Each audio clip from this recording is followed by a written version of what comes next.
စီသွားမလို့လား ဟုတ်တယ် ဂျာညိုစီသွားနေဖို့လိုသေးလို့လားကိုထွန်းရဲ့ မင်းတို့စကားတွေပြောချင်လို့လားဘာလို့ပြောတာလဲဘာမှပြောကြကြောင်ဖြစ်ဘူး ငါဘာပောက်ကရပြောလို့တော့ဒီလောက်ချစ်စရာကောင်းတဲ့ကောင်မလေးကိုတွေ့ထားလို့ညွန့်ချီးကျူးနေတာလေတန်ညိုတို့သွားတော့အကောင့်တိုင်းရှိသေးတာလေရုပ်တရက်ကြီးဘယ်လိုဖြစ်ရလဲ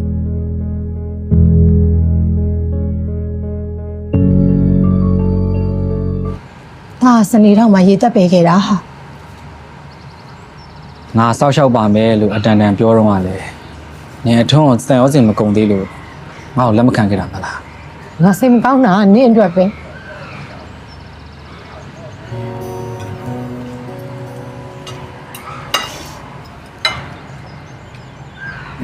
လူတွေအများကြီးရှိနေတဲ့တမီးစိတ်လျှော့နော်နော် အဲ့လိုကြီးစခဏမထိုးပါနဲ့ကြာညိုရဲ့ ဒီမှာကိုထွန်းထွန်းဆိုတဲ့အတုံးလုံးကိုဆက်ပြီးတော့မသုံးကျင်စမ်းပါနဲ့ ကိုထွန်းကကြာညိုတို့မိသားစုအကြောင်းအမြဲတမ်းစုံစမ်းနေတာပါသမီးလေးအခုပါလာတယ်ဆိုရင်ညနေကျရင်ကိုထွန်းသမီးလေးကိုလာတွေ့ပါရစေ အနေထိုင်နေပြီးသားကျမတို့ဘောအနေထောင်ကိုဆက်မလုပ်ကျင်စမ်းပါနဲ့ ကြာညိုကိုထွန်းကတောင်ဝတ္တရားတွေမကြေပွန်ခဲ့ဘူးဆိုတာမှန်ပါတယ်ဟုတ်ပါတယ်ကြာညိုရဲ့ သိမှာပေါ့ရန်ကုန်မှာငါတစ်စက္ကန့်နေတော့ဆက်မနေနိုင် ကြာညို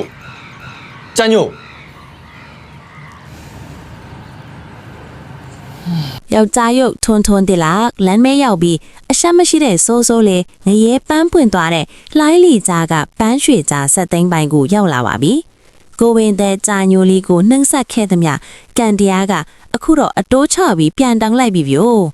အပိုင်း29နဲ့28မှာတစ္ဆာဖောက်တဲ့ဘလိုမျိုးအရှက်တခွဲညီကုန်းချုပ်သွားလဲဆိုတာအခုပဲကြည့်လိုက်ရအောင်အပိုင်း29ရဲ့အစမှာ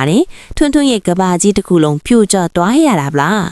ဆိုးဆိုးဆိုတဲ့မိန်းမကထွန်းထွန်းကိုတကယ်ချစ်တာမဟုတ်ဘဲပိုင်ဆိုင်မှုတွေကိုမတိမတာလွှဲပြောင်းယူပြီးတခြားယောက်ျားတောင်နဲ့ထွက်ပြေးဖို့ကြားနေရလေခင်ဗျားတို့စဉ်းစားကြည့်အောင်ကြာညိုလေးလို့မိန်းမကောင်းကိုပစ်ပြီးဒီလိုမွေးဟောက်မကိုအိမ်ပေါ်တင်ဟဲ့ထွန်းထွန်းအတွက်ဒါဟာထိုက်တန်နဲ့ဆုလာပဲမဟုတ်လား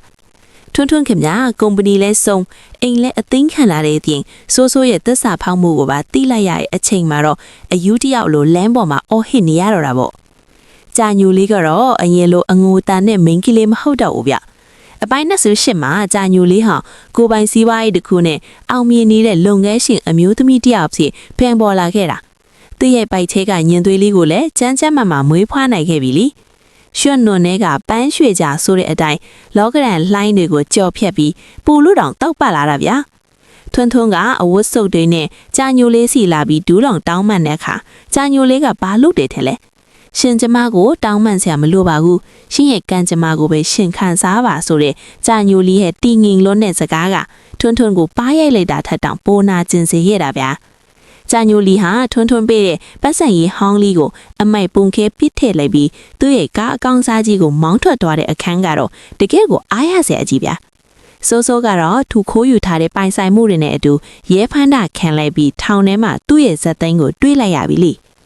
ဇလန်းရဲ့နောက်ဆုံးမှာတော့ကြာညိုလီဟာသူ့ရဲ့သားလေးကိုချီပြီးပန်းချံထဲမှာလင်းလျှောက်နေတာဗျာဘဝမှာဘလောက်ပဲမုံတိုင်းထန်ပါစေကိုယုံကြည်မှုရှိရင်ပန်းရွှေကြလို့လှလှပပပွင့်လန်းလိုက်နေဆိုတဲ့သတင်းစကားနဲ့အတူဇလန်းကအဆုံးသတ်သွားခဲ့ပါပြီ